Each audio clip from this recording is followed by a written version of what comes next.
بسم اللہ الرحمن الرحیم۔ ایک صاحب نے سوال تحریر فرمایا ہے کہ قرض کے بوجھ کی وجہ سے شدید پریشانی ہے اور اس کے لیے کوئی دعا بتلائی جائے۔ گزارش یہ ہے کہ حضرت رسالت مآب صلی اللہ علیہ وسلم نے جب کسی شخص پر قرض کا بوجھ ہو جائے تو اسے ہٹانے کے لیے اور قرض کی ادائیگی کے لیے کئی دعائیں ارشاد فرمائیں۔ ان میں سے ایک دعا وہ ہے جو قاسم بن محمد رحمۃ اللہ علیہ کی روایت میں آتی ہے، اور یہ قاسم بن محمد جو ہیں یہ اصل میں سیدنا ابو بکر رضی اللہ عنہ کے پوتے، قاسم بن محمد بن ابو بکر ان کا پورا نام ہے، اور سیدنا ابو بکر رضی اللہ عنہ کی اہلیہ اسماء رضی اللہ عنہا تھیں، اور ان کے ہاں ولادت ہوئی محمد کی، اور یہ رسول اللہ صلی اللہ علیہ وسلم کا آخری حج تھا، اور مدینہ منورہ سے جب مکہ مکرمہ کا سفر شروع ہوا ہے تو راستے میں ایک مقام پہ حضرت اسماء رضی اللہ عنہا نے ان کو جنم دیا، اور سیدنا ابو بکر رضی اللہ عنہ نے نہلانے دھلانے کے بعد اس چھوٹے سے بچے کو لا کر حضور اقدس صلی اللہ علیہ وسلم کی گود میں ڈال دیا۔ نبی کریم صلی اللہ علیہ وسلم بہت خوش ہوئے حضرت ابو بکر رضی اللہ عنہ کے اس بیٹے کی ولادت پہ، اور اس خوشی میں ارشاد فرمایا کہ سمو باسمی، اس کا نام میرے نام پہ رکھو، میرا نام لے لو اس کے لیے۔ سیدنا ابو بکر رضی اللہ عنہ درخواست کی تھی کہ آپ نام بھی تجویز فرما دیں جو اتنے خوش ہیں، تو رسول اللہ صلی اللہ علیہ وسلم اپنے بیٹے کو میرا نام دو، محمد بن ابو بکر یہ تھے۔ ان کے بیٹے تھے قاسم، اور محمد بن ابو بکر رضی اللہ عنہ کے صاحبزادے کی تربیت حضرت عائشہ رضی اللہ عنہا نے کی تھی، اور قاسم بن محمد بن ابو بکر اتنے بڑے آدمی تھے کہ عمر بن عبدالعزیز رحمۃ اللہ علیہ کو جب کہا گیا کہ آپ کی خلافت ٹھیک نہیں ہے اور اس پہ اعتراضات بنو امیہ نے کیے، تو عمر بن عبدالعزیز رحمۃ اللہ علیہ قاسم بن محمد بن ابو بکر کے شاگرد بھی تھے رضی اللہ عنہ۔ وہ جب مدینہ منورہ میں گورنر رہے تھے تو ان کی صحبت میں رہتے تھے، تو انہوں نے بنو امیہ کو بلایا اور انہوں نے کہا یہ کیا باتیں میں سن رہا ہوں حکومت کے خلاف، اگر تم لوگوں نے کچھ گڑبڑ کرنے کی کوشش کی تو میں مدینہ منورہ چلا جاؤں گا اور جا کر بغیر کسی سے پوچھے خلافت قاسم بن محمد بن ابو بکر رضی اللہ عنہ کو دے دوں۔ یہ اتنے بڑے آدمی تھے۔ ان کی یہ روایت آئی ہے طبرانی میں۔ طبرانی کا اصل تلفظ یہی ہے، طا پر بھی زبر ہے، با پر بھی زبر ہے، طبرانی۔ طبرانی رحمت اللہ علیہ نے یہ دعا نقل کی ہے کہ وہ کہتے ہیں کہ میں نے ام المومنین حضرت عائشہ رضی اللہ عنہا سے سنا، ام المومنین رضی اللہ عنہ ان کی خالہ تھی، کہ سیدنا ابو بکر رضی اللہ عنہ تشریف لائے، اور انہوں نے ام المومنین حضرت عائشہ رضی اللہ عنہا سے دریافت کیا کہ حل سمعت من رسول اللہ صلی اللہ علیہ وسلم دعان، بیٹی کوئی دعا جو آپ نے حضرت رسالت بنا صلی اللہ علیہ وسلم سے سنی ہو۔ کان یعلمنا، جو حضور اقدس صلی اللہ علیہ وسلم تلقین فرماتے ہوں، کہتے ہوں۔ تو ام المومنین رضی اللہ عنہا نے انہیں دعا بتائی کہ والد جناب رسول اللہ صلی اللہ علیہ وسلم قرض والوں کے لیے ایک دعا ارشاد فرماتے تھے، وذکر ان عیسی ابن مریم علیہ السلام کان یعلمہ اصحابہ ویقول، اور سیدنا عیسیٰ علیہ الصلوۃ والسلام بھی اپنے حواریوں کو قرض کی ادائیگی کے لیے یہی دعا بتایا کرتے تھے جو رسول اللہ صلی اللہ علیہ وسلم نے تلقین فرمائی تھی۔ نبی کریم صلی اللہ علیہ وسلم کئی مرتبہ وہ دعائیں بتاتے تھے جو ذات انبیاء علیہ الصلوۃ والسلام اللہ سے مانگتے رہے۔ اس کی ایک مثال وہاں بھی آپ کو ملے گی جہاں رسول اللہ صلی اللہ علیہ وسلم نے اپنے دونوں نواسوں سیدنا حسن اور حسین رضی اللہ عنہما پر ایک دم کیا، اور آپ نے فرمایا کہ تمہیں معلوم ہے بچوں، میں جیسے تم دونوں بھائیوں پہ دم کر رہا ہوں نا، یہی کلمات میرے جد امجد سیدنا ابراہیم علیہ الصلوۃ والسلام اپنے بیٹے اسماعیل اور اسحاق پر بھی ایسے ہی پڑھ کے پھونکا کرتے. یہاں پر عیسیٰ علیہ الصلوۃ والسلام کا ذکر آ گیا اور فرمایا کہ لو کان علی احدکم جبل ذهب دینا، تم میں سے کسی انسان پر اتنا قرض ہو جائے کہ جیسے سونے کا پہاڑ اس نے ادا کرنا ہے، لقضاہ اللہ عز وجل عنہ، تو اللہ تعالیٰ کوئی نہ کوئی صورت ایسی پیدا فرما دے گا تمہاری دعا کو قبول کر کے کہ تم ایک دن اپنے قرض سے نجات پا جاؤ گے. اور پھر رسول اللہ صلی اللہ علیہ وسلم نے دعا فرمائی اور انہیں تلقین کیا، یا رسول اللہ صلی اللہ علیہ وسلم سے ام المومنین حضرت عائشہ رضی اللہ عنہا نے سنی کہ آپ فرما رہے تھے کہ یہ دعا مانگا کرو، اللہم فارج الہم، اے پروردگار فارج الہم، تکلیف، پریشانی، بہت زیادہ کوئی چیز انسان کو اپنی گرفت میں لے لے، وہ ادائیگی کا فکر، اے اللہ جو تکلیف کو دور کر دیتا ہے. یہ اللہ کی پہلی صفت یا وصف بیان کیا. کاشف الغم، اے اللہ جو مصائب تکالیف کو ہٹا دیتا ہے، اے اللہ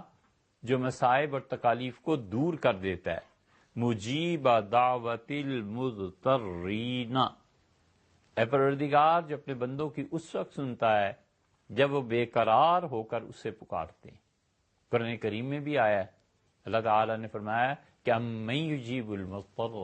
اور لوگوں اس پہ بھی تو غور کرو کہ جب کوئی بندہ پریشان ہو جاتا ہے، ہاتھ پھیلاتا ہے، تو کون ہے جو اپنے بندے کی سنتا ہے؟ الہ مع اللہ، کیا اللہ کے علاوہ بھی کوئی ہے جو تمہاری باتوں کو سنے اور تمہاری فریاد رسی کو پہنچے؟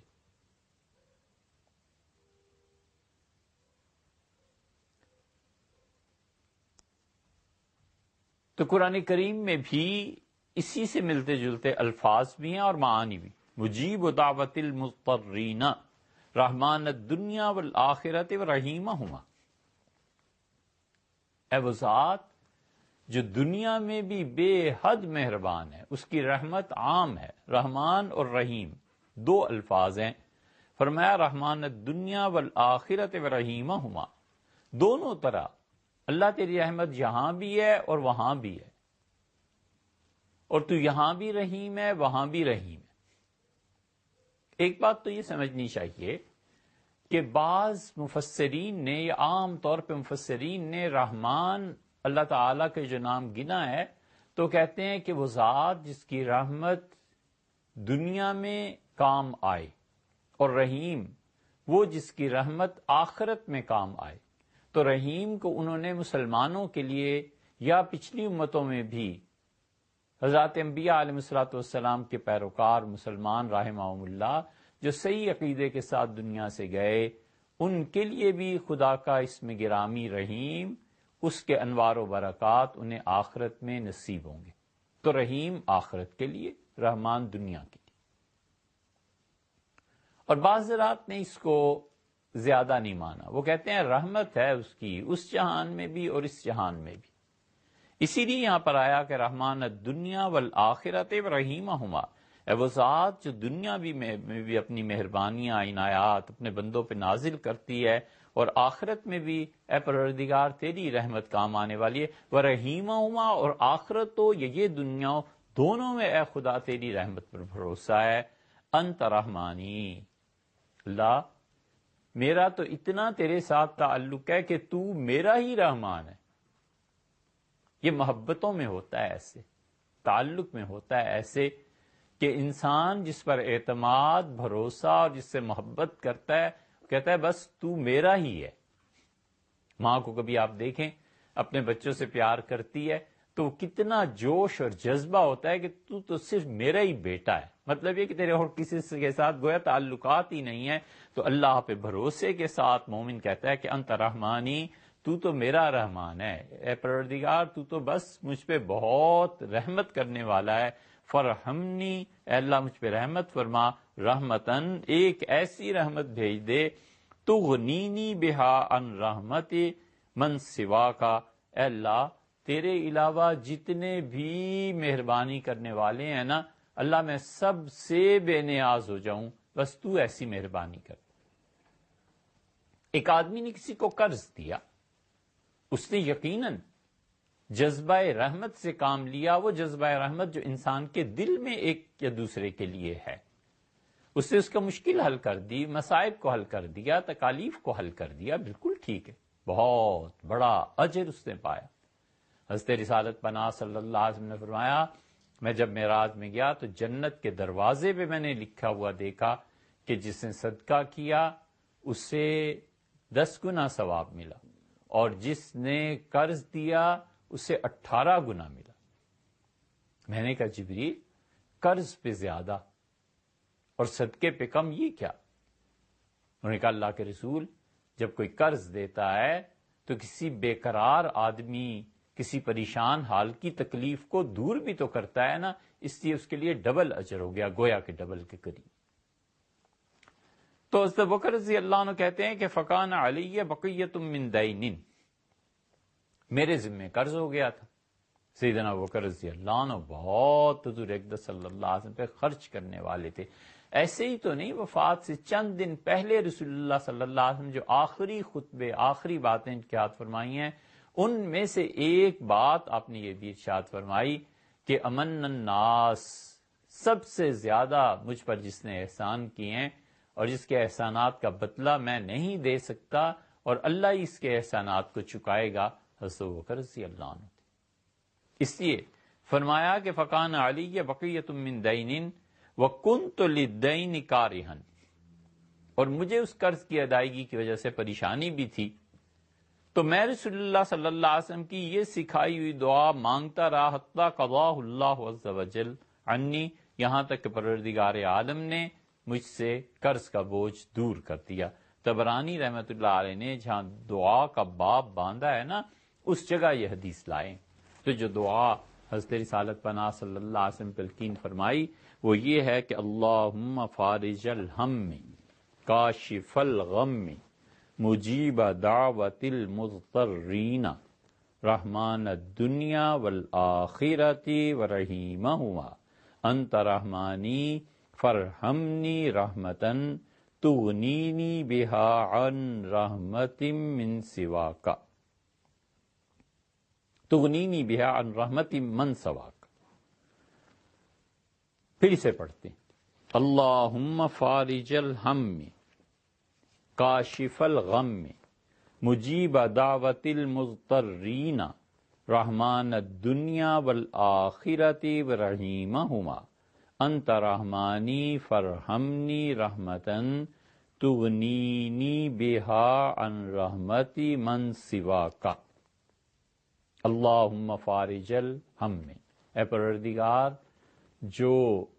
پریشانیوں کو دور کر دیتا ہے، کاشف الغم میں انسانوں پر غم کا جو بوجھ ہے اسے ہٹا دیتا ہے، مجیب دعوت المضطرین، اور اے اللہ جب بے قراری میں لوگ تجھ سے مانگتے ہیں، اے اللہ تو ان کی دعاؤں کو قبول فرماتا ہے، رحمان الدنیا والآخرۃ ورحیمہما، دنیا اور آخرت پر سب سے زیادہ دنیا اور آخرت میں مہربانی کرنے والے اور ان دونوں جہانوں میں اپنی رحمت کو بھیجنے والے، انت رحمانی، اللہ تو بس تو میرا تو رحمان ہی رحمان ہے، تو فرحمنی رحمتن، مجھے ایک ایسی رحمت نصیب فرما دے، تغنینی بہا عن رحمت من سواکا، اللہ جو مجھے سارے اور مہربانی، احسان اور رحمت کرنے والے سب دنیا جہان کے لوگوں سے بے نیاز کر دے اور میں تیرے در کا ہو جاؤں اور تیری رحمت میرے ساتھ چمٹے اور میرے مسائل کو حل کر دے۔ اتنے میں